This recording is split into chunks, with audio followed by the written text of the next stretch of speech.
World War II ended in 1945. Or did it? You see, the Germans issued their final declaration of surrender on May 8th, 1945. A day later, on May 9th, the Czech and Soviet soldiers would dislodge the remaining German forces from Prague.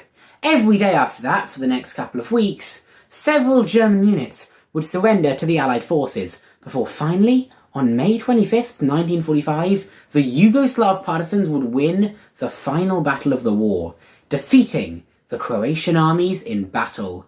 And with that, the war was over. Or was it? You see, there were still a few German units left that hadn't surrendered.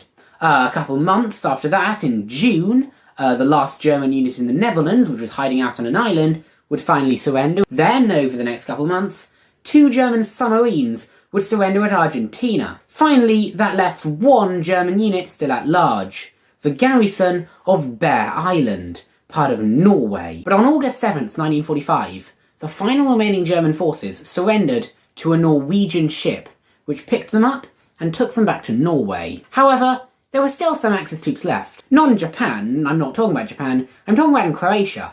You see, a few Croatian forces had survived and were continuing to fight in a guerrilla war, and they continued that guerrilla war until the spring of 1947, meaning that you could argue that the Axis powers held out for 2 more years after 1945.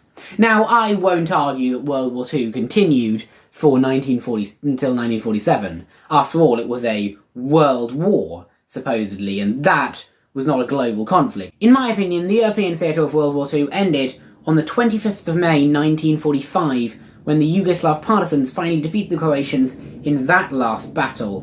But that's just me, though. You could argue that it was May 8th when the surrender happened, May 9th when the last major battle ended, or August 7th when the last German unit surrendered. It's just a matter of opinion when World War II ended. And I'm also going to make a video talking about how it was a matter of opinion when World War II began. And I haven't made that video yet, but when I do make the video, I'll put it on screen right here for you to watch it.